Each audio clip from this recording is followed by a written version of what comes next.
Evening friends, आज आप सभी का स्वागत है एक इंपॉर्टेंट लेक्चर में। आज के लेक्चर में हम कुछ इंपॉर्टेंट टॉपिक्स को डिस्कस करने वाले हैं।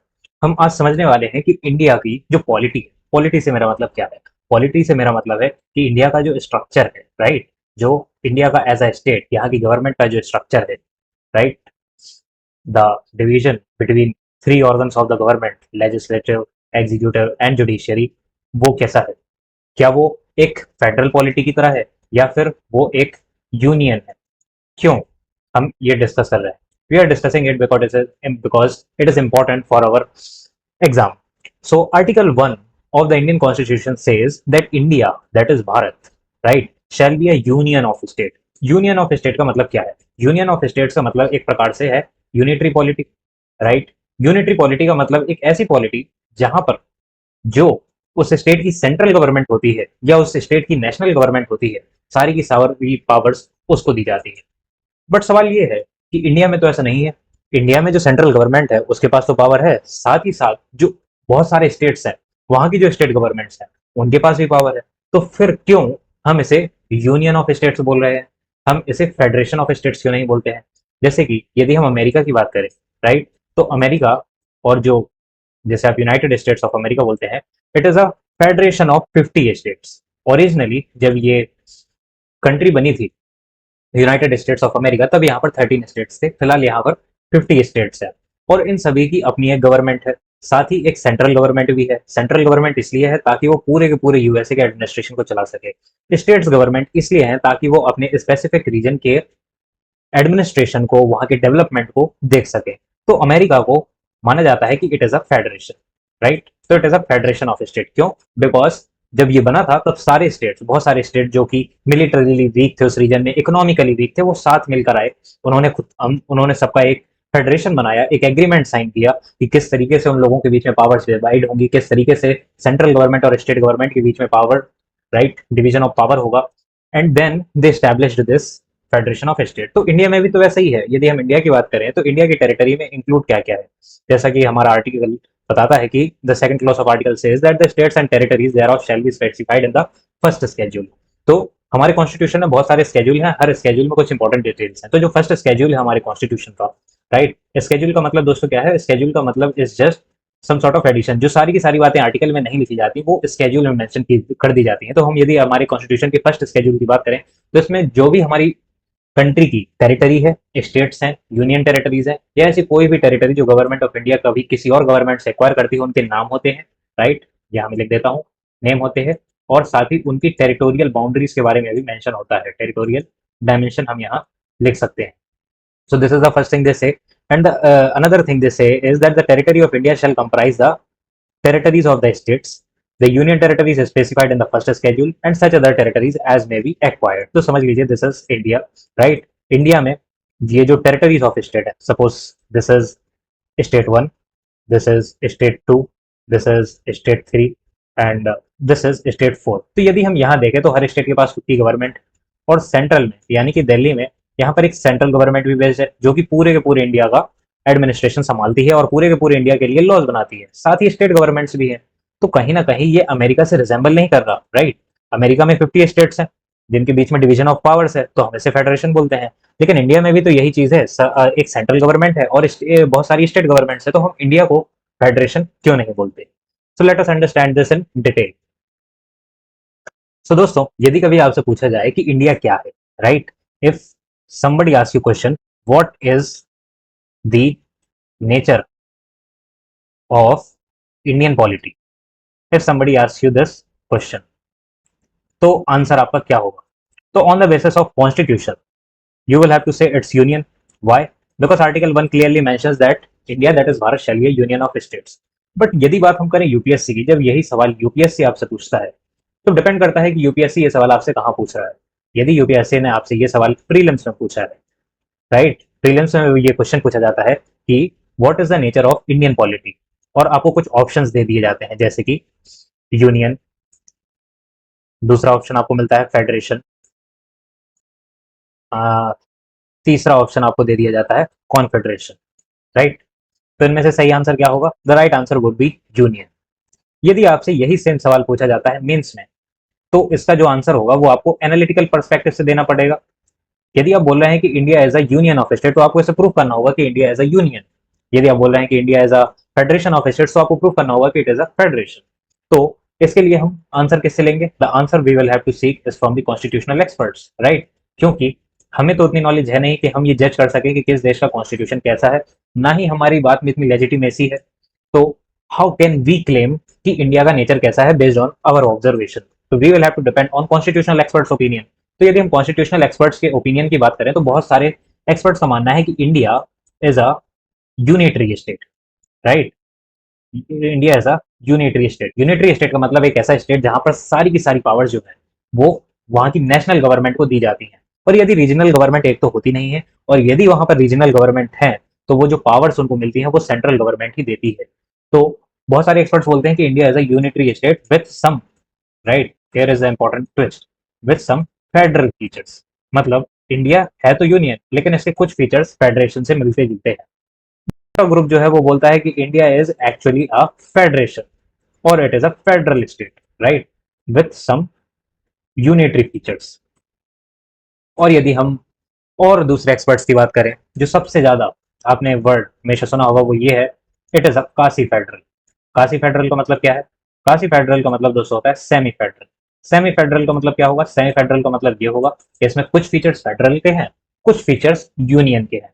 तो हमें ये समझने के लिए या एनालाइज करने के लिए मेंस में यदि हम ये आंसर लिखना चाहते हैं, यदि ये सवाल प्रीलिम्स आता है, तब तो कोई दिक्कत ही नहीं है, because article 1 says it is a union of state, that's it, nothing else. यदि ये मेंस में आता है, तो हम ये कैसे प्रूव करेंगे कि इंडिया का जो नेचर है वो क्या है? सर, उसके लिए सबसे पहले हमें यह समझना होगा कि फेडरेशन का मतलब क्या होता है, हमें यह समझना होगा कि यूनियन का मतलब क्या है, राइट? तो यदि मैं यहाँ पर लिख दूं फेडरेशन, तो पहले तो हमें यह देखना पड़ेगा कि इंडियन कॉन्स्टिट्यूशन में ऐसे कौन कौन से फीचर्स हैं, ऐसे कौन कौन से कैरेक्टरिस्टिक हैं जो ये इंडिया को एक फेडरेशन की तरह बनाते हैं। फिर हमें यह देखना पड़ेगा कि इंडिया के कॉन्स्टिट्यूशन में ऐसे कौन से फीचर्स हैं जो ये प्रूव करते हैं कि India as a union of states, क्योंकि आर्टिकल 1 तो यही क्लेम कर रहा है, राइट? तो there is some sort of difference between what is federation, what is union. और यदि हम बात इंडिया की करें, यदि मैं आपको इस लेक्चर को शुरू करने से पहले ही बता दूं, तो India has features of both. India has features of federation, India has features of union, that is why we call it semi federal, or we call it quasi federal. First of all, let us understand what does federation mean. In simple terms, federation means some sort of joint venture. joint venture का मतलब क्या है? joint venture का मतलब polity में होता है। यदि हम बात करें पॉलिटी की, तो joint venture का मतलब है कम टुगेदर ऑफ टू और more governments, right? Basic requirement is two government. जब तक दो गवर्नमेंट साथ में मिलकर काम नहीं करेंगी, तब तक फेडरेशन नहीं बनेगा। सो फेडरेशन की जो बेसिक मीनिंग है वो ये है कि जॉइंट वेंचर होता है, इट एस्टेब्लिशेज अ डुअल पॉलिटी। कैसे? आइए इसे समझते हैं। सपोज कीजिए, this is a state, here this is a state, और इसको गवर्न करने के लिए है एक नेशनल गवर्नमेंट, नेशनल गवर्नमेंट। लेकिन ये स्टेट बहुत बड़ा है, it might be divided for, you know, it शायद ये जब स्टेट बना होगा, तो ये बना होगा बहुत सारे छोटे छोटे रीजन्स के साथ में आने से। जैसे कि यदि हम बात करें, तो this is region 1, this is region 2, this is region 3। ये सारे रीजन साथ आए, they integrated themselves, right, and they signed a contract, they signed some sort of contract, या आप बोल लीजिए सम सॉर्ट ऑफ एग्रीमेंट। और उन्होंने अपने बीच में कुछ पावर्स डिवाइड कर ली कि जब बड़े इंपॉर्टेंट मैटर्स होंगे, जैसे कि डिफेंस की बात आती है, हमारे इस पूरे के पूरे एरिया को बाहर किसी फॉरेन टेरिटरी से प्रोटेक्ट करने की डिफेंस की बात आती है, जब बात पूरे देश की इकोनॉमी की आती है, राइट, जब बात पूरे देश के फॉरेन अफेयर्स की आती है, तो इन सभी पर जो लॉज बनाएगी वो नेशनल गवर्नमेंट होगी, राइट। और जब बात होगी इन छोटे छोटे डेवलपमेंटल इश्यूज की, जैसे कि बात यदि एग्रीकल्चर की है, एग्रीकल्चर की है, हर रीजन में इंडस्ट्री की है, हो सकता है इनमें से कोई रीजन एग्रीकल्चर में अच्छा हो सकता है कोई और रीजन में एग्रीकल्चर उतने अच्छे से ना काम कर सके, इसलिए वहां पर इंडस्ट्रियल डेवलपमेंट करना पड़े। तो ये जो छोटे मोटे लॉज हैं, they might be made by the regional governments. So this acts as a contract, तो there is a division of powers. इन दोनों को ही ऑटोनोमसली काम करने के लिए अपने बीच में कुछ पावर्स को डिवाइड करना पड़ेगा। जैसे कि ये जो इंपॉर्टेंट इश्यूज हैं, डिफेंस हो गया, फॉरेन रिलेशन हो गया, कंट्री से जो भी गुड्स दूसरी कंट्रीज को बेचे जा रहे हैं, एक्सपोर्ट इंपोर्ट हो गया, ये इन सब पर लॉज नेशनल गवर्नमेंट बना लेगी। और जो रीजनल इश्यूज हैं, हर स्टेट के अपने अपने इश्यूज हैं, उन पर जो लॉज बनाने होंगे वो रीजनल गवर्नमेंट बना लेगी। इससे फायदा क्या होगा? इससे फायदा ये होगा कि पहले तो एडमिनिस्ट्रेशन जो है वो एफिशिएंट हो जाएगा, राइट। दूसरा जो फायदा ये है वो डेवलपमेंट बेहतर तरीके से होगा। जब एक किसी गवर्नमेंट को इन सारे के सारे रीजन्स का डेवलपमेंट करना पड़ेगा तो इसके लिए बहुत मुश्किल होगा। लेकिन यदि हर रीजन के पास खुद की अपनी एक गवर्नमेंट होगी तो उनके लिए एडमिनिस्ट्रेशन करना और डेवलपमेंट करना काफी ईजी होगा। So that is why federation are form. तो यदि हम बात करें वर्ल्ड के दो सबसे फेमस फेडरेशन की, राइट, यदि हम बात करें वर्ल्ड के दो सबसे इंपॉर्टेंट फेडरेशन की, पहला है अमेरिकन फेडरेशन। तो अमेरिकन फेडरेशन कैसे बना? American federation was made by the integration of states. You have to remember it because it is important.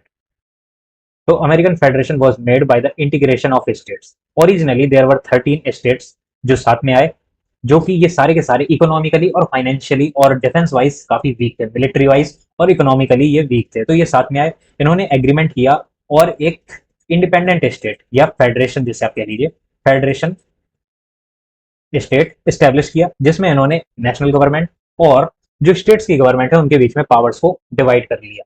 Her state की अपनी एक आइडेंटिटी है, हर स्टेट की अपनी सिटीजनशिप है, हर स्टेट का अपना अलग फ्लैग है। लेकिन जब भी बात बड़े मुद्दे की आती है, फॉरेन रिलेशन की आती है, तो वहां पर जो सारे के सारे नियम कानून होते हैं वो वहां की नेशनल गवर्नमेंट बनाती है। उसी की जगह जो दूसरा बड़ा ही फेमस फेडरेशन है वो है कैनेडियन फेडरेशन। मैं आपको बता दूं कि इंडियन फेडरेशन या इंडिया का जो फेडरल सिस्टम है ये बहुत ज्यादा सिमिलर है कैनेडियन फेडरेशन से। और वो कैसे है वो हम आगे चल के डिस्कस करेंगे। अभी हम ये समझने की कोशिश कर रहे हैं कि फेडरेशन और यूनियन में फर्क क्या है। तो कैनेडियन फेडरेशन जो है it was made by disintegration of states. तो हुआ क्या, Canada was a big state, right. तो इसका एडमिनिस्ट्रेशन और डेवलपमेंट अच्छे से नहीं हो पा रहा था, तो it was a very big state और पॉपुलेशन भी ठीक ठाक थी। तो इन्होंने क्या किया, इन्होंने इसे अपने पूरे स्टेट को डिवाइड कर दिया और हर रीजन को एक लोकल गवर्नमेंट दे दी या स्टेट गवर्नमेंट आप जिसे बोल सकते हैं। साथ ही इन सभी गवर्नमेंट्स पर कंट्रोल रखने के लिए जो सेंट्रल गवर्नमेंट है उसको कुछ ज्यादा पावर्स दे दी, ताकि ये इंश्योर कर सके कि ये स्टेट्स जो है ये कभी बिखरे ना, ये स्टेट्स कभी टूटे ना। सो कैनेडियन फेडरेशन जो है ये बड़े स्टेट को छोटे छोटे हिस्सों में डिवाइड करके बना है। जो अमेरिकन फेडरेशन है ये छोटे छोटे स्टेट साथ मिलकर आए और इन्होंने एक बड़े स्टेट को स्टैब्लिश किया। तो ये बना, अमेरिकन फेडरेशन बना बाई इंटीग्रेशन ऑफ स्टेट्स, मतलब एकजुट होकर, और कैनेडियन बना बाई डिवाइडिंग द पावर्स। तो यहां तक आप एक कंसेप्ट को समझ पा रहे होंगे कि फेडरेशन का जो मेन मुद्दा है वो है डिवीजन ऑफ पावर से related, right. So let us discuss now about the Indian constitution या इंडियन पॉलिटी, राइट। कि इंडिया क्या है, इंडिया फेडरेशन है, इंडियन पॉलिटी में ऐसे कौन से वो फीचर हैं जो ये प्रूव करते हैं कि इंडिया इज अ फेडरेशन। या ये कह लीजिए कि फेडरेशन, या फिर ये कह लीजिए कि एक फेडरल स्टेट के जो फीचर्स होते हैं वो कौन कौन से फीचर्स हैं जो इंडियन स्टेट में है। सो लेट अस डिस्कस दिस। और साथ में हम ये भी समझते चलेंगे कि फेडरेशन के जो एसेंशियल फीचर्स हैं, जो हमने वहां पर पहले एक टेबल बनाई थी कि we will first look into what are the essential features of federation, then we will discuss what are the essential features of union, right। so चलिए पहले फेडरेशन का जो essential features है उनको समझते हैं। जो पहला सबसे इंपॉर्टेंट फीचर है, जैसा कि हमने अभी अभी डिस्कस किया, dual polity, coming together of two और मोर गवर्नमेंट। दो या दो से गवर्नमेंट जब साथ आकर एक एग्रीमेंट करती हैं, एक जॉइंट वेंचर पर जाती हैं, अपने बीच में पावर्स को डिवाइड करती हैं, तब फेडरेशन बनता है, राइट। तो यदि हम इंडिया की बात करें तो इंडिया में क्या टू लेवल्स पर गवर्नमेंट है? तो dual polity means two levels of government, two या टू से ज्यादा, टू लेवल्स या फिर टू से ज्यादा गवर्नमेंट। तो यदि हम इंडिया की बात करें तो इंडिया में गवर्नमेंट के किन किन लेवल्स पर है? तो firstly we have central government, right, जिसके अंडर में पूरी इंडिया की टेरिटरी आती है। सेंट्रल गवर्नमेंट जो लॉज लाती है वो पूरी की पूरी इंडिया में लागू होते हैं, right. Then at the second level we have state government, जो यदि बात करें इसकी, यदि मान लीजिए कि ये स्टेट वन है, ये स्टेट टू है, तो स्टेट वन की जो गवर्नमेंट है वो जो भी लॉज बनाएगी वो सिर्फ इतने एरिया में लागू होंगे। स्टेट टू की गवर्नमेंट जो भी लॉज बनाएगी वो सिर्फ इतने एरिया में लागू होंगे। बल्कि इंडिया में सिर्फ टू ही नहीं, तीन लेवल्स पर गवर्नमेंट है। After 1992 through 73rd and 74th Constitutional Amendment Act, we also have local governments. तो यदि हम इंडिया की बात करें तो क्या इंडिया फेडरेशन है? Looking at this feature, looking at the feature of dual polity, yes, India is a federation. Why? Because we have government at three levels, not just at two levels. We have central government, we have state government, and then we have local government. So, federation को work करने के लिए जब दो या दो से अधिक लेवल्स पर गवर्नमेंट होंगी तो उसके वर्क करने के लिए सबसे जरूरी क्या है? सबसे जरूरी ये है कि इन दोनों के जो फंक्शंस हैं वो सेपरेट होने चाहिए। It means it is based on the doctrine of division of power, right. Joint venture कब होगा? जब प्रॉपर डिवीजन होगा कि कौन क्या काम करेगा। जब ये डिसाइडेड होगा कि सेंट्रल गवर्नमेंट क्या काम करेगी, स्टेट गवर्नमेंट क्या काम करेगी, लोकल गवर्नमेंट क्या काम करेगी। और यही बेसिक डिफरेंस है जो फेडरेशन और यूनियन के बीच में फर्क लाता है।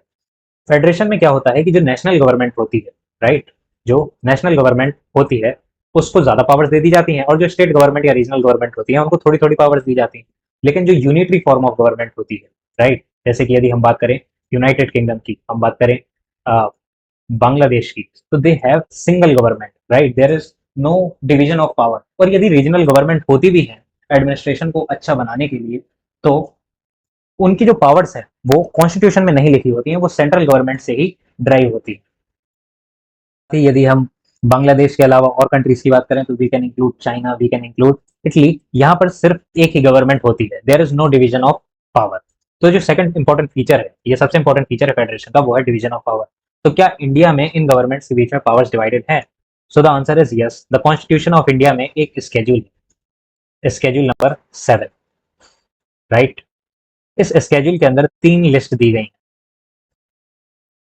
पहली लिस्ट जो है वो है यूनियन लिस्ट, दूसरी लिस्ट जो है वो है स्टेट लिस्ट, और तीसरी लिस्ट जो है वो है concurrent list. Late us discuss about them. क्या है इनमें, आखिर इन लिस्ट का मतलब क्या है? सो दोस्तों, यूनियन लिस्ट में लगभग 100 से ज्यादा आइटम्स हैं, 100 प्लस सब्जेक्ट्स हैं। सब्जेक्ट्स का मतलब क्या है? 100 प्लस सब्जेक्ट्स का मतलब ये है कि ये जो सब्जेक्ट्स हैं या जो आइटम्स हैं, इन पर जो लॉज बनाएगी वो सिर्फ और सिर्फ यूनियन गवर्नमेंट बनाएगी, वो सिर्फ और सिर्फ सेंट्रल गवर्नमेंट बनाएगी। जो यहाँ पर सेंट्रल गवर्नमेंट है और जो यहाँ पर स्टेट गवर्नमेंट्स हैं, राइट। तो जो सब्जेक्ट्स यूनियन लिस्ट में मेंशन है, जैसे कि डिफेंस की बात आती है, जब जब करेंसी को रिलेटेड इश्यूज आते हैं, तो उन पर डिसीजन सिर्फ और सिर्फ सेंट्रल गवर्नमेंट ले सकती है, राइट। स्टेट लिस्ट में लगभग 60 प्लस आइटम्स है। ये जो आइटम्स हैं इन पर सिर्फ स्टेट गवर्नमेंट लॉज बना सकती है, चाहने को सेंट्रल गवर्नमेंट भी बना सकती है, बट जनरली इन पर इंडिपेंडेंटली जो है स्टेट गवर्नमेंट ही लॉज बनाती है। कॉन्करेंट लिस्ट वो लिस्ट है, यहाँ पर 50 प्लस आइटम्स होते हैं। इस पर दोनों की दोनों गवर्नमेंट, सेंट्रल गवर्नमेंट भी और रीजनल गवर्नमेंट या फिर स्टेट गवर्नमेंट भी लॉज बना सकती है। लेकिन यदि उनके लॉज के बीच में कन्फ्लिक्ट होगा तो जो सेंट्रल गवर्नमेंट के बनाए हुए लॉ हैं वो मान्य हो। तो हम देख सकते हैं कि इंडिया में भी प्रॉपर डिवीजन ऑफ पावर है। ये एक और फीचर है फेडरेशन को जो कि इंडियन पॉलिटी में देखा जा सकता है। तो अभी तक हमने ये समझा कि इंडियन फेडरेशन हैज 2 और more levels of government, it means it is a federation. साथ ही there is division of power. Now let us look at the other features of federal state और अ फेडरेशन। तो दोस्तों, यदि कोई agreement है, यदि हम फेडरेशन की बात करें, तो फेडरेशन में जरूरी होता है कि जो डिवीजन ऑफ पावर है इसका क्लियर कट मेंशन हो। जैसे कि हमने अभी अभी बात की कि इंडियन कॉन्स्टिट्यूशन के 7th स्केड्यूल में यूनियन लिस्ट, स्टेट लिस्ट और कॉन्करेंट लिस्ट है, जहां पर डिवीजन ऑफ पावर है कि यूनियन लिस्ट के अंदर जो आइटम्स हैं उन पर सिर्फ सेंट्रल गवर्नमेंट लॉ बना सकती है, जैसे आप यूनियन गवर्नमेंट भी बोल सकते हैं, जैसे आप फेडरल गवर्नमेंट भी बोल सकते हैं। और स्टेट लिस्ट में जो आइटम्स आते हैं उन पर सिर्फ स्टेट गवर्नमेंट लॉ बना सकती है। सो इसका मतलब ये है कि ये जो फेडरेशन होता है, राइट, इसमें जो डिवीजन ऑफ पावर होता है, राइट, फेडरेशन में जो डिवीजन ऑफ पावर होता है ये बहुत ही कॉम्प्लेक्स होता है, कॉम्प्लेक्स एग्रीमेंट होता है। ये एक तरह से एग्रीमेंट ही तो है कि कुछ सब्जेक्ट्स पर हम रूल्स बनाएंगे, कुछ सब्जेक्ट्स पर आप रूल्स बनाएंगे। तो there is a complex agreement. तो इन कॉम्प्लेक्स एग्रीमेंट में जो टर्म्स एंड कंडीशन है उनको लेकर कभी आगे चलकर फ्यूचर में मिसअंडरस्टैंडिंग, राइट, कन्फ्लिक्ट और डिसएग्रीमेंट ना हो, इसलिए जरूरी है कि ये जो एग्रीमेंट के जो टर्म्स एंड कंडीशंस हैं वो लिखे हुए हों। तो वो कहाँ लिखे होने चाहिए? वो लिखे होने चाहिए एक रिटन कॉन्स्टिट्यूशन। दोस्तों, यदि हम फेडरल कंट्रीज की बात करें तो यहाँ के जो कॉन्स्टिट्यूशन होते हैं, किसी भी फेडरल कंट्री का जो कॉन्स्टिट्यूशन होते हैं उसके 3 बड़े इंपॉर्टेंट फीचर्स होते हैं। पहला feature, it must be supreme. मतलब कॉन्स्टिट्यूशन में जो बात लिखी है, सुप्रीमेसी, और इस फीचर को हम बोलते हैं सुप्रीमेसी ऑफ कॉन्स्टिट्यूशन। जिसका मतलब यह है कि कॉन्स्टिट्यूशन में जो बात लिखी है उसको यूनियन गवर्नमेंट को भी मानना पड़ेगा, साथ ही स्टेट गवर्नमेंट को भी मानना पड़ेगा, ताकि कभी भी कंफ्लिक्ट ना हो, राइट। दूसरा फीचर जो फेडरल कंट्रीज के कॉन्स्टिट्यूशन में होना जरूरी है वो है रिटन कॉन्स्टिट्यूशन। ये जो कॉन्स्टिट्यूशन है ये रिटन होना चाहिए। जैसे कि यदि हम यूनाइटेड किंगडम की बात करें तो यहाँ का जो कॉन्स्टिट्यूशन है इट इज अनरिटन, राइट। यहाँ का कॉन्स्टिट्यूशन लिखा हुआ नहीं है, यहाँ का कॉन्स्टिट्यूशन जो है वो एक्चुअली में एक कंपाइलेशन ऑफ डॉक्यूमेंट्स है।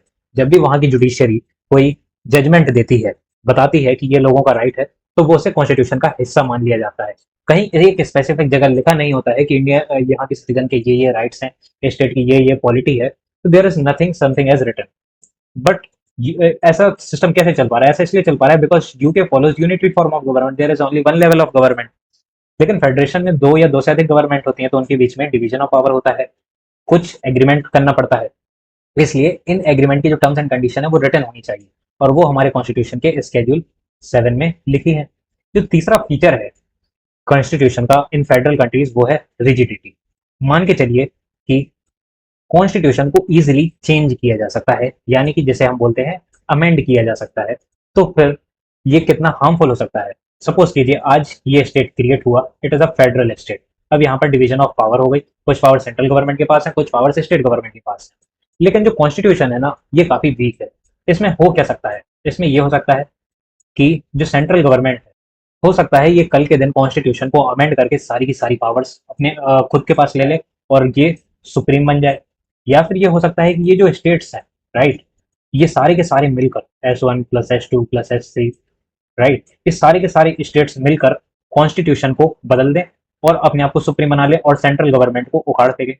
सो कॉन्स्टिट्यूशन शुड बी रिजिड, मतलब कि वो इजीली अमेंड नहीं होना चाहिए, वो ज्वाइंट वेंचर होना चाहिए। जब भी कॉन्स्टिट्यूशन में कोई अमेंडमेंट हो, तब central government plus state government का साथ आना जरूरी हो, specially when it is related to federal features, specially when it is related to division of powers. तो ये फीचर इंडियन कॉन्स्टिट्यूशन में भी है।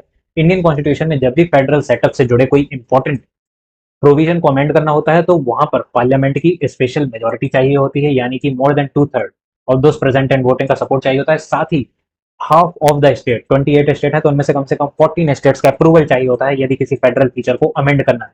तो जैसा कि हमने जाना कि किसी भी फेडरल कंट्री में जो वहाँ का कॉन्स्टिट्यूशन है वो सुप्रीम होना चाहिए, यानी कि उसकी बातें सभी को माननी चाहिए, वो रिटर्न होना चाहिए, वो रिजिड होना चाहिए। तीनों के तीनों फीचर इंडियन कॉन्स्टिट्यूशन में भी है। So one more feature which makes us feel that India is a federal country is that the Indian constitution is supreme, the Indian constitution is written, and the Indian constitution is also rigid. So this was the third important feature of a federal country.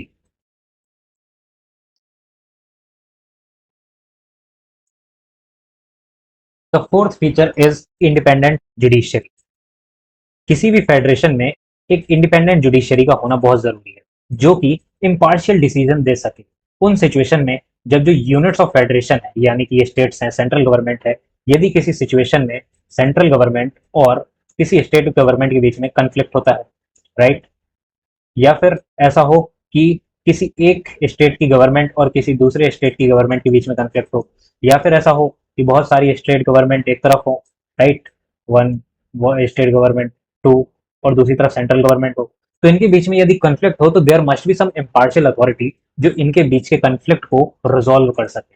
So there is a need of independent और say impartial judiciary. साथ ही ये जो judiciary है, यानी कि जो court है, इसकी इतनी पावर होनी चाहिए कि ये जो भी डिसीजन दे वो इन यूनिट्स ऑफ फेडरेशन पर बाइंडिंग हो, इन सबको ये डिसीजन मानना पड़े। तो यदि हम बात करें इंडिया की, तो क्या इंडिया के पास इंडिपेंडेंट जुडिशरी है ताकि वो यूनिट्स ऑफ फेडरेशन जो हमारी फेडरल सेटअप की बहुत सारी यूनिट्स है, स्टेट गवर्नमेंट है, सेंट्रल गवर्नमेंट है, उनके बीच में यदि कोई कंफ्लिक्ट हो तो उसे सॉल्व कर सके? तो the answer is yes, we have Supreme Court of India. The constitution ने ये बता के रखा है कि जो इंडिया का जुडिशरी है, जिसके टॉप लेवल पर सुप्रीम कोर्ट है, सिर्फ इसी के पास वो पावर है कि वो इन सभी कंफ्लिक्ट्स को federation related to the federal setup, ठीक है, इन इश्यूज को सॉल्व करने की पावर सिर्फ और सिर्फ सुप्रीम कोर्ट ऑफ इंडिया के पास है। तो this is one more feature which gives India a colour और you know a feature of federation. तो friends, these were some of the important features of a federation. तो यदि हम बात करें, let us write features of Indian constitution, right, और एक तरफ हम वो फीचर्स लिखें जो प्रूव करते हैं कि India is a federation, right, और दूसरी तरफ वो फीचर्स लिखें जिनकी वजह से ऐसा लगता है कि India as a unitary form of government. तो पहला फीचर जो हम यहाँ पर लिखेंगे वो होगा डुअल पॉलिटी। दूसरा फीचर जो है वो होगा डिवीजन ऑफ पावर। तीसरा फीचर जो है वो होगा सुप्रीमेसी ऑफ कॉन्स्टिट्यूशन। चौथा फीचर जो होगा वो होगा रिटन कॉन्स्टिट्यूशन। पांचवा फीचर जो होगा वो होगा रिजिड कॉन्स्टिट्यूशन। छठा फीचर जो होगा वो होगा इंडिपेंडेंट एंड और impartial judiciary to resolve the conflicts between the units of federation, independent judiciary, right? So these are some of the important features of a federal country और a federation which makes any polity as federation. तो ये सारे के सारे features जो है वो Indian constitution में पाए जाते हैं और इन फीचर्स को देखकर लगता है कि India is a federal country. Now we will discuss some of the features which makes us feel that India is also a unitary country. Let us discuss those also.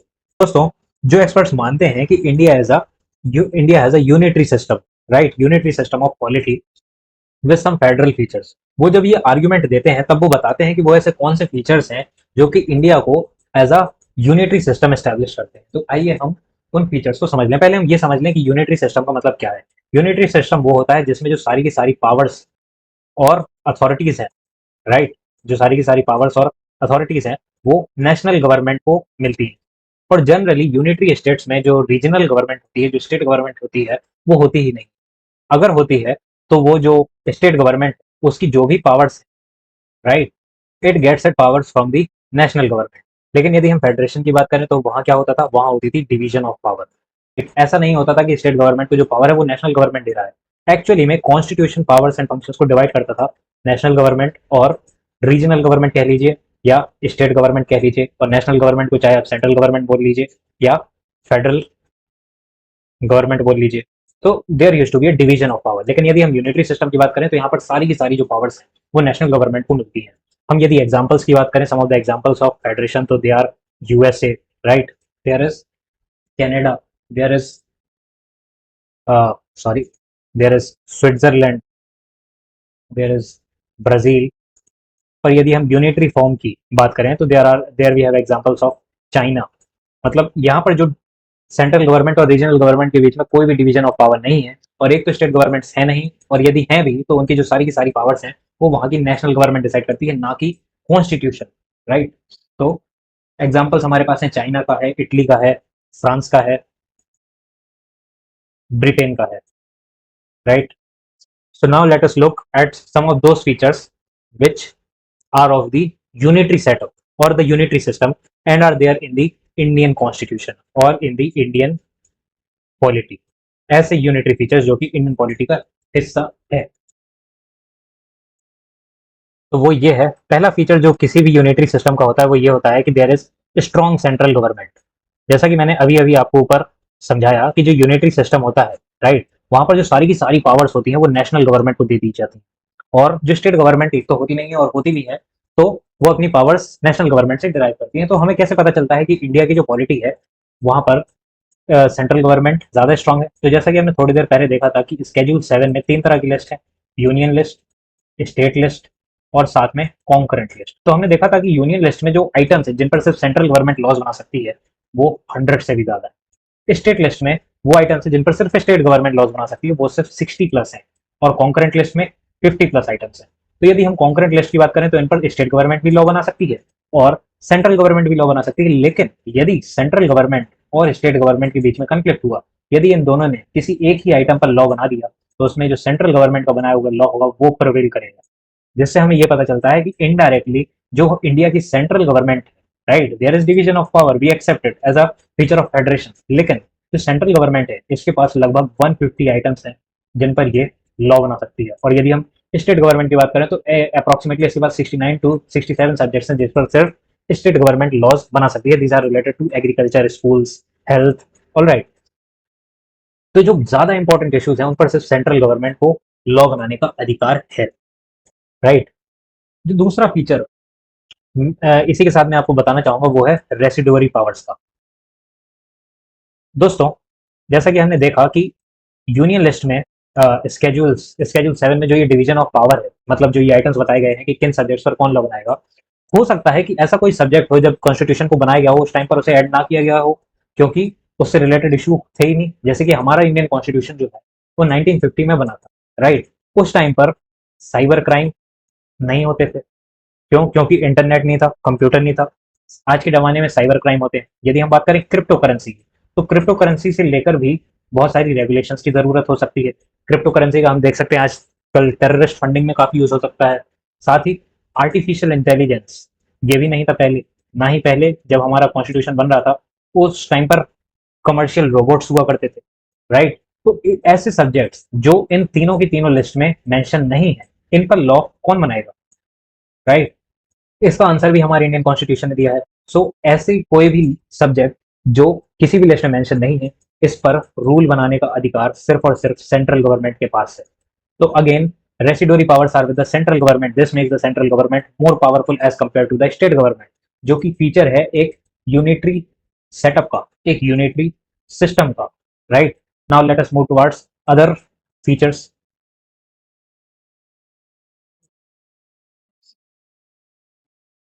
जो तीसरा फीचर्स है, जो तीसरा फीचर है हमारा, वो है single citizenship.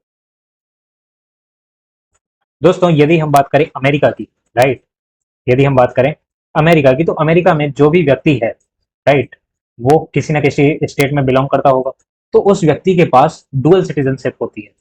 मतलब कि वो यूएसए का भी सिटीजन है, साथ ही वो जिस भी स्टेट से बिलोंग करता है, यदि वो टेक्सास से बिलोंग करता है तो उसके पास टेक्सास की सिटीजनशिप होगी, यदि वो फ्लोरिडा में रहता है, फ्लोरिडा का व्यक्ति है, तो उसके पास वहां की भी सिटीजनशिप होगी। तो इसका मतलब है कि उसके पास दो सिटीजनशिप होती है। लेकिन यदि हम बात करें इंडिया की, राइट, तो इंडिया में आपके पास सिर्फ और सिर्फ at any given point of time single citizenship होती है। At any given point of time यदि आप इंडिया की सिटीजनशिप, यदि आप किसी और कंट्री की सिटीजनशिप ले लेते हो तो उसी मोमेंट पर आपकी इंडिया की सिटीजनशिप चली जाती है। साथ ही यदि हम बात करें इंडिया के अलग अलग स्टेट की, राइट, मध्य प्रदेश है, उत्तर प्रदेश है, राइट, गुजरात है, राजस्थान है, तो इट डजेंट मैटर कि आप कहाँ से बिलोंग करते हो, आप मध्य प्रदेश में रहते हो, आप उत्तर प्रदेश में रहते हो, आप गुजरात में रहते हो, आप at the end of the day Indian citizen ही हो, राइट? लेकिन यदि हम बात करें यूएसए की, यदि हम यूएसए सिस्टम को फॉलो कर रहे होते, यदि हम ट्रूली फेडरल स्टेट होते, यदि हम ट्रूली फेडरल स्टेट होते, तो क्या होता? आप ना ही सिर्फ सिटीजन ऑफ इंडिया होते, आप साथ में सिटीजन ऑफ मध्य प्रदेश भी होते, यदि आप यूपी के होते तो आप सिटीजन ऑफ उत्तर प्रदेश भी होते। तो this is an important feature of unitary setup, right? और ये इंडिया में है। हमने पहले कुछ फीचर्स देखे जो फेडरेशन के होते हैं, इंडिया में है। हमने फिर देखा कि ऐसे कुछ फीचर्स भी हैं जो यूनिटरी सिस्टम के होते हैं और इंडिया में है। तो इंडिया में क्लियर कट डिवीजन नहीं है। जो ट्रेडिशनल पॉलिटिकल साइंटिस्ट होते थे, राइट, वो मानते थे कि there can be only two systems, right? एक या तो फेडरल सेटअप हो सकता है, ओके, और दूसरा जो सेटअप हो सकता है वो यूनिटरी सेटअप हो सकता है। दोनों में डिफरेंस क्या होगा? दोनों में डिफरेंस ये है कि जो फेडरल सिस्टम होगा, इसमें जो नेशनल गवर्नमेंट होगी उसके पास ज्यादा पावर्स, जो फेडरल सिस्टम होगा वहां पर डिवीजन ऑफ पावर होगा। कुछ पावर सेंट्रल गवर्नमेंट के पास होंगी और कुछ पावर्स जो हैं वो स्टेट गवर्नमेंट के पास होंगी, राइट? कुछ पावर सेंट्रल गवर्नमेंट के पास होंगी, कुछ पावर्स स्टेट गवर्नमेंट के पास होंगी। जो यूनिटरी सिस्टम है वहां पर सारी की सारी पावर सेंट्रल गवर्नमेंट के पास होंगी, और यदि जरूरत पड़ती है स्टेट गवर्नमेंट को तो उनको जो पावर मिलेंगी वो सेंट्रल गवर्नमेंट डिसाइड करेगी। So you know there is no division of power, all the powers are vested with the central government. This is unitary setup. तो इंडिया में दोनों के फीचर्स हैं, हमने देखा फेडरेशन के भी हैं, यूनिटरी के भी हैं। आइए हम कुछ और फीचर्स भी डिस्कस कर लेते हैं जो कि इंडिया को एज अ यूनियन डिक्लेयर करते हैं। तो दोस्तों जैसे कि हमने पिछले पार्ट में जब हम डिस्कस कर रहे थे तो हमने देखा कि there is division of power, right? हमने देखा there is division of power, और सेंट्रल गवर्नमेंट की अपनी पावर है, स्टेट गवर्नमेंट की अपनी पावर है। मतलब दोनों के बीच में क्लियर कट सेपरेशन है। कुछ पावर्स इसके पास हैं, कुछ पावर्स इसके पास है। लेकिन ये जो सिचुएशन है, it is only in normal circumstances. यदि कभी इंडिया में इमरजेंसी आ जाए, इमरजेंसी हमारा कॉन्स्टिट्यूशन बताता है तीन तरह की हो सकती है, under article 352, under article 356 and under article 360। 352 is about national emergency, 356 is about state emergency, 360 is financial emergency. तो होता क्या है? नेशनल इमरजेंसी जब होती है जब इंडिया की टेरिटरी को बाहर कहीं से थ्रेट होता है, किसी तरह का कोई एक्सटर्नल एग्रेशन है, किसी के साथ वॉर है। स्टेट इमरजेंसी तब होती है जब स्टेट की गवर्नमेंट बिखर जाती है, या फिर इंटरनल कन्फ्लिक्ट चल रहे हैं, दो स्टेट के बीच में लड़ाइयां चल रही हैं। फाइनेंशियल इमरजेंसी जब हमारी जो है, जैसे कि बैलेंस ऑफ पेमेंट क्राइसिस हो गया था 1991 में, इस तरीके का कोई क्राइसिस हो जाए, तो जब ऐसी इमरजेंसी वाली सिचुएशन होती है और जब ये इमरजेंसी इंपोज होती है, उस दौरान स्टेट गवर्नमेंट की जो सारी की सारी powers, these powers get transfer to the central government, और सेंट्रल गवर्नमेंट बिकम्स सुप्रीम। सारी की सारी पावर जो है वो एक गवर्नमेंट के पास चली जाती है, जो कि हमने देखा कि is a feature of unitary setup. Unitary setup में यही तो है कि सेंट्रल गवर्नमेंट के पास सारी की सारी पावर्स होती है। तो the division of power in India is only during normal circumstances. If there is emergency, the all the powers of the state government goes to the central government. यदि मैं step by step हम इस चीज को discuss करें, तो जो president of India जो होते हैं, राइट, यदि प्रेसिडेंट को ऐसा लगता है कि इमरजेंसी की सिचुएशन आ चुकी है, तो वो किसी भी स्टेट पर कंट्रोल ले सकता है। फिर उस दौरान ये होगा कि स्टेट लिस्ट में जो भी सब्जेक्ट्स हैं उन पर लॉज सेंट्रल गवर्नमेंट बना सकती है। साथ ही जो रेवेन्यू डिस्ट्रीब्यूट होता है सेंट्रल गवर्नमेंट और स्टेट गवर्नमेंट के बीच में, वो सेंट्रल गवर्नमेंट तय करती है फिर कि कितना डिवाइड होगा, कितना नहीं होगा, और कितने वक्त के लिए होगा। साथ ही स्टेट लिस्ट में जो भी आइटम्स हैं, सब्जेक्ट्स हैं, उन पर लॉज सिर्फ और सिर्फ सेंट्रल गवर्नमेंट बना सकती है। So this is what happens in emergency. During emergency, central government becomes supreme, and the supremacy of central government is an essential features of a union system of government. Right? अब हमने ये भी देखा कि state government को power तो मिली हुई है, डिवीजन ऑफ पावर के तहत स्टेट गवर्नमेंट को पावर तो है कि वो स्टेट लिस्ट में जो आइटम्स हैं अंडर नॉर्मल सर्कमस्टांसेस उस पर लॉज स्टेट गवर्नमेंट बना सकती है। बट जैसा कि हमने पहले भी डिस्कस किया है कि लॉ बनाने का प्रोसीजर क्या है। यदि हम यूनियन लेवल पर बात करें, तो कोई भी जो बिल होता है, यदि लॉ बनाना है, तो इसे पार्लियामेंट से पास करना होता है। पार्लियामेंट का हिस्सा कौन कौन होते हैं? पार्लियामेंट के तीन हिस्से होते हैं, लोकसभा, राज्यसभा और फिर प्रेसिडेंट ऑफ इंडिया। तो होता क्या है, ये बिल इन दोनों में से किसी भी हाउस में लाया जाता है। फिर जब ये एक हाउस से पास हो जाता है तो ये दूसरे हाउस में जाता है, और दोनों हाउस से पास होने के बाद ये प्रेसिडेंट के पास जाता है, ताकि इसे असेंट मिल सके, इसे अप्रूवल मिल सके।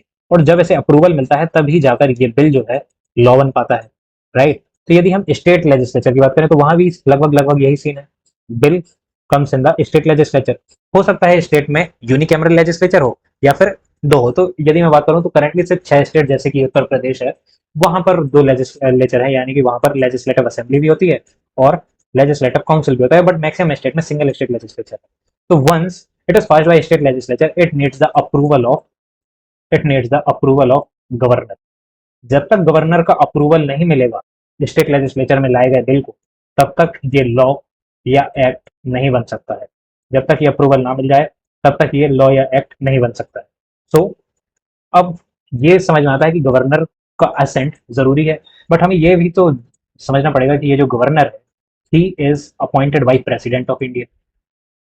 और article 74 of the Indian Constitution says that the President of India has to act in accordance with the aid and advice of the Council of Minister headed by the Prime Minister. अब council of minister और prime minister actually में है क्या? They are the central government, right? जो भी central government के decision है, वो लेता कौन है एक्चुअली में? वो एक्चुअली में काउंसिल ऑफ मिनिस्टर्स लेते हैं। काउंसिल ऑफ मिनिस्टर्स का हेड कौन होता है? प्राइम मिनिस्टर होता है। ये कौन डिसाइड करता है कि काउंसिल ऑफ मिनिस्टर कौन कौन होंगे? ये प्राइम मिनिस्टर डिसाइड करता है। तो प्राइम मिनिस्टर और काउंसिल ऑफ मिनिस्टर्स जो भी कहेंगे प्रेसिडेंट से, ये जिसको भी गवर्नर बनाना चाहेंगे, ये उसका नाम प्रपोज करते हैं और प्रेसिडेंट ऑफ इंडिया उसे अपॉइंट करते हैं। तो जो गवर्नर है, he she is actually agent of centre, right? He she is actually the agent of central government. तो स्टेट गवर्नमेंट को यदि कोई भी लॉ बनाना है तो उसे गवर्नर का अप्रूवल चाहिए, और गवर्नर जो है वो सेंट्रल गवर्नमेंट का वो सेंट्रल गवर्नमेंट का एक प्रकार से एजेंट है। But why we are discussing it? We are discussing it because governor has the power to reserve some of the bills, right?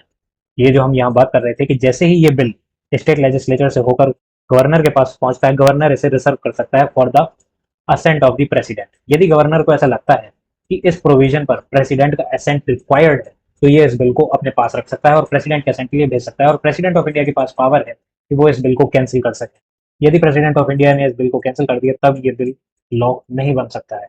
यदि ये बिल वापस वो स्टेट लेजिस्लेचर को भेज दें कि आप इसको चेंज कीजिए, और वो ना करके फिर से प्रेसिडेंट के पास भेजें, तब भी प्रेसिडेंट के पास पावर है कि वो इसे वीटो कर दे, यानी कि कैंसिल कर दे। वीटो का मतलब होता है नेगेटिव वोट। मतलब यदि किसी चीज पर ना बोल दिया तो फिर उसे आगे नहीं ले जा सकते। तो we can say that veto over state bills, the central government has veto over state bills. Why? क्योंकि जो ये प्रेसिडेंट साहब है, he has to work on the aid and advice of the council of minister. तो यदि council of minister और central government ने ये कह दिया, ये जो स्टेट लेजिस्लेचर का जो लॉ आपके लिए आया है सेंट के लिए, ऐसे ना कह दीजिए, तो उन्हें ना कहना पड़ेगा। सो this is how, you know, through the governor, the supremacy of the central government can be seen even in the state affairs. The central government has power to, intervene in the affairs of the state government.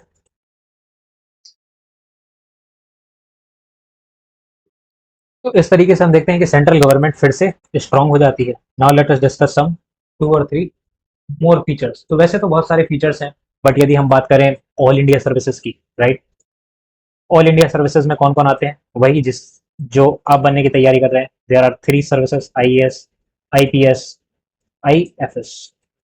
IFS बोलते हैं इसे, Indian Forest Service actually, right. तो ये जो all India services हैं, ये अपनी services कहाँ प्रोवाइड करते हैं? They provide their services in the state. पर इन्हें अपॉइंट कौन करता है? इन्हें अपॉइंट करता है सेंट्रल गवर्नमेंट। ये अपनी सैलरीज और अलाउंसेस किससे लेते हैं? स्टेट गवर्नमेंट से। इन्हें अपॉइंट सेंट्रल गवर्नमेंट करता है, ट्रेनिंग सेंट्रल गवर्नमेंट करता है, लेकिन ये इनकी सैलरीज जो है वो स्टेट गवर्नमेंट देती है। तो स्टेट गवर्नमेंट क्योंकि इन ऑफिसर्स को अपॉइंट नहीं करता है, इसलिए state government can also not remove them, right. ये उनके खिलाफ कोई मेजर डिसिप्लिनरी एक्शन नहीं ले सकते, ये उन्हें अपनी सर्विस से रिमूव नहीं कर सकते हैं, वो सिर्फ सेंट्रल गवर्नमेंट कर सकती है। सो this is how central government again becomes supreme. इसी तरह बहुत सारे फीचर्स, राइट। जैसे कि हम गवर्नर की बात कर लें, हम ऑडिटर जनरल ऑफ इंडिया की बात कर लें, एजीआई की बात कर लें, इससे भी सेंट्रल गवर्नमेंट या प्रेसिडेंट अपॉइंट करते हैं, लेकिन ये जो ऑडिट करते हैं, ये स्टेट गवर्नमेंट का भी ऑडिट करते हैं और सेंट्रल गवर्नमेंट का भी ऑडिट करते हैं, जिससे हमें इन सारे फीचर से हमें ये समझ में आ रहा है कि जो यूनियन गवर्नमेंट है, right, it is strong which is a basic feature of a unitary setup. तो यदि हम यहाँ पर लिखने जाएं सम ऑफ द इंपॉर्टेंट फीचर्स, ऐसे फीचर्स जिन्हें देखकर हमें लगता है कि इंडिया इज अ यूनियन, तो हम यहाँ पर क्या क्या लिख सकते हैं? हम यहाँ लिख सकते हैं स्ट्रॉन्ग सेंट्रल गवर्नमेंट। ये वो फीचर्स हैं जो एक यूनिटरी सेटअप के होते हैं, और हम अपने इंडियन कॉन्स्टिट्यूशन में भी ये है। दूसरा फीचर जो होगा वो होगा रेसिडुअरी पावर्स का, राइट, रेसिडुअरी पावर्स। फिर उसके बाद हम देख सकते हैं emergency provision. During emergency the central government again becomes very very strong. Fourth, we can see, we can look at the appointment of governor, appointment of IES, IPS or All India Services, and the appointment of AGI. Through these agencies, central government, exercises various kinds of function, intervenes in the affairs of the state government. State government के जो affairs हैं उनको interfere करती है central government through these. दोस्तों अभी मैं जो एक बड़ा इंपॉर्टेंट फीचर था जिसे हम डिस्कस करना भूल गए, it is related to reorganisation of states, right. Let us discuss this thing also. So दोस्तों जो ट्रेडिशनल पॉलिटिकल साइंटिस्ट थे, उनका मानना था कि कोई भी पॉलिटी या तो वो फेडरेशन हो सकती है या फिर यूनिटरी हो सकती है, based on the kind of powers, right. If there is a distribution of powers between two or more than two levels of government, then it is a federation. And if there, all kinds of powers are vested in one national government, then it is a unitary system. तो हमने देखा कि India में जो federation के essential features हैं वो भी हैं, जैसे कि more then dual polity, right, division of power, supremacy of constitution and many more. उसी तरह बहुत सारे फीचर्स ऐसे भी हैं जो हमारी गवर्नमेंट की, जो हमारी सेंट्रल गवर्नमेंट को बहुत ही ज्यादा स्ट्रॉन्ग बनाते हैं, right. So there was always a debate as we discussed earlier. तो इस डिबेट के रिलेशन में यदि हम जब फाइनल जो हम इस वीडियो को, आज के लेक्चर को कंक्लूड करें, तो हम क्या समझ में आता है? हमें समझ में आता है कि इंडिया में दोनों ही सिस्टम के फीचर्स हैं।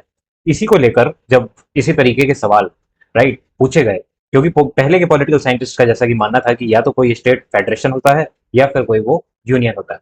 तो जब यही सवाल डॉक्टर बी आर अम्बेडकर साहब से पूछा गया कि इंडिया क्या है, right, so for better understanding we should see here, as we said that so Dr. B R Ambedkar replied that article 1 में जो कहा गया है कि India that is Bharat shall be a union of state. तो इस यूनियन ऑफ स्टेट का मतलब दो चीज है। पहला, ये ये यूनियन इसलिए है क्योंकि इंडियन यूनियन जो है, it is not made by any kind of agreement between the states, it is completely integral whole, right. States के बीच में किसी भी तरीके का एग्रीमेंट नहीं हुआ है। There is no such agreement between the units of federation और the states, it is a union. और दोस्तों यूनियन इसलिए है कि यूनियन का सबसे प्राइम फीचर जो होता है वो ये होता है, there is no exit policy, right. India का कोई भी state, once it became part of India, it loses its right of exiting the federation. तो जैसे कि हम बात करें 1947 की, 1947 में जो प्रिंसली स्टेट्स थे, तो 1947 में आजादी मिलने के पहले जो ब्रिटिश इंडिया था, तो there were two kinds of territories. पहली वो जो कि ब्रिटिश के अंडर में आती थी, दूसरी वो जो प्रिंसली स्टेट्स थी। प्रिंसली स्टेट्स में प्रिंसेस का कंट्रोल था। However they were subjected to paramountcy of the British. इस पॉलिसी को लॉर्ड वॉरेन हेस्टिंग्स ने बनाया था, जिसमें होता यह था कि वैसे कहने को तो कंट्रोल प्रिंसेस के हाथ में है, लेकिन उनके इंटरनल अफेयर्स पर, उनके एक्सटर्नल अफेयर्स पर काफी हद तक इन्फ्लुएंस होता था ब्रिटिश एडमिनिस्ट्रेशन का। तो 1947 में जब आजादी मिली तो ब्रिटिश ने के अंडर में जो प्रोविंसेस थी तो वो तो उन्होंने इंडिया और पाकिस्तान के बीच में डिवाइड कर दी, पर जो प्रिंसली स्टेट्स थे उनके ऊपर जो उनकी यू नो कंट्रोल था वो खत्म हो गया 15 अगस्त 1947 को इंडियन इंडिपेंडेंस एक्ट के तहत। तो इन्होंने प्रिंसली स्टेट्स को ऑप्शन दिया कि या तो आप पाकिस्तान को ज्वाइन कर लें, या आप इंडिया को ज्वाइन कर लें, या फिर आप इंडिपेंडेंट रहें। So what they did, right. तो इसमें बहुत बड़ा रोल प्ले किया था सरदार वल्लभ भाई पटेल ने। इन्होंने इन सभी स्टेट्स को कहा कि आप इंडियन यूनियन को ज्वाइन कीजिए, और फिर इंडिया को यूनियन बनाया। यूनियन का मतलब ये होता है कि there is no exit policy. यदि आज कोई भी स्टेट, कोई भी टेरिटरी इंडिया की इंडियन यूनियन को छोड़ना चाहे, तो इंडिया की जो सेंट्रल गवर्नमेंट है, it can even use military to prevent it from seceding, right? No state of India, no territory of India has the right to secede from it or to leave the Union of India. That is why we called our constitution or we called our polity to be union, right?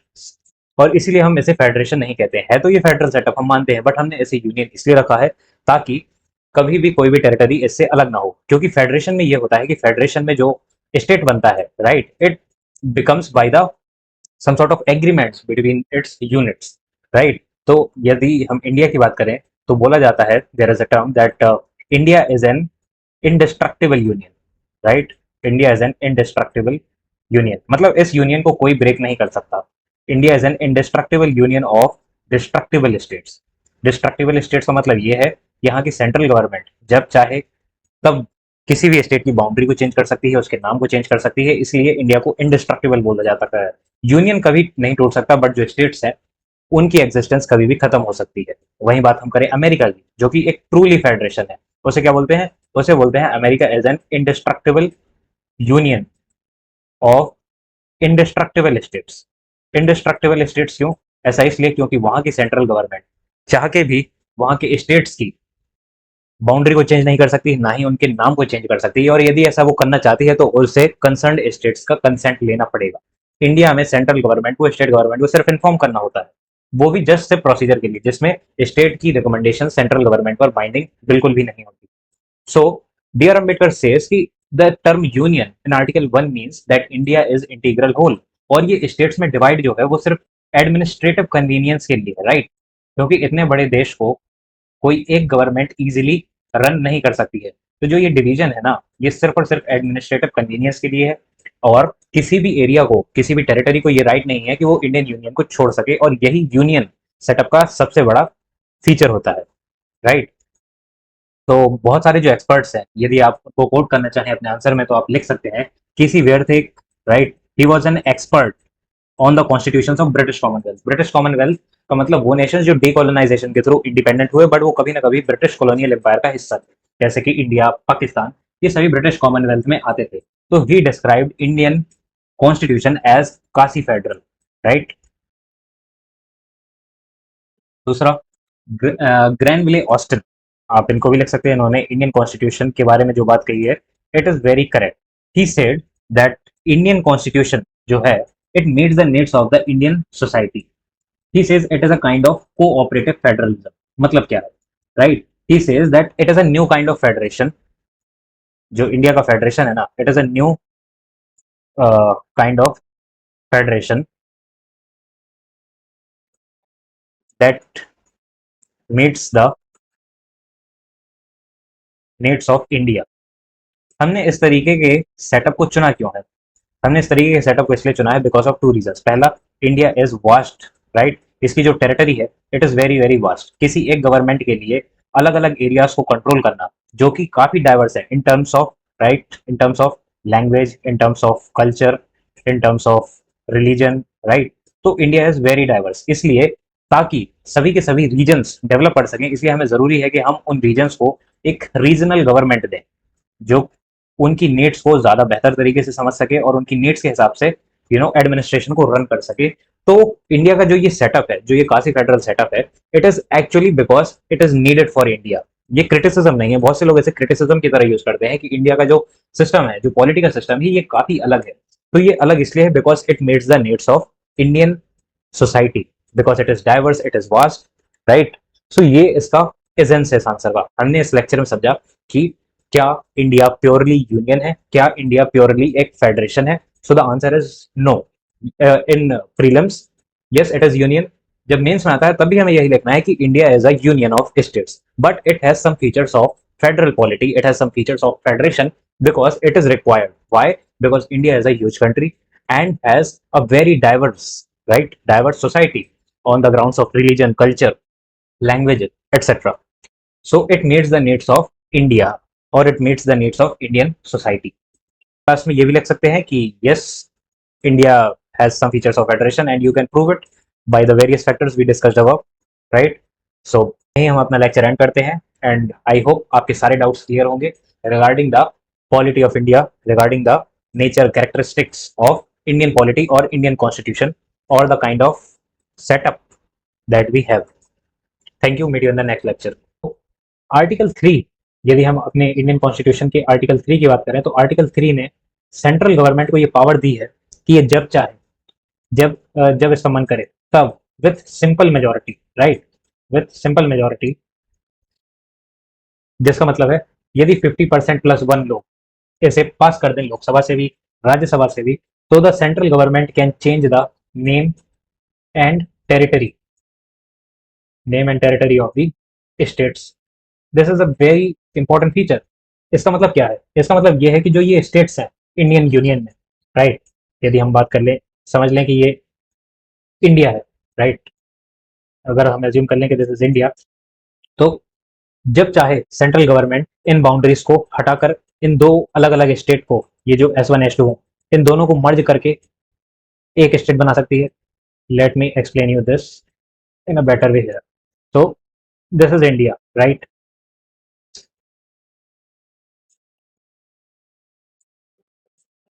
तो what government of India can do?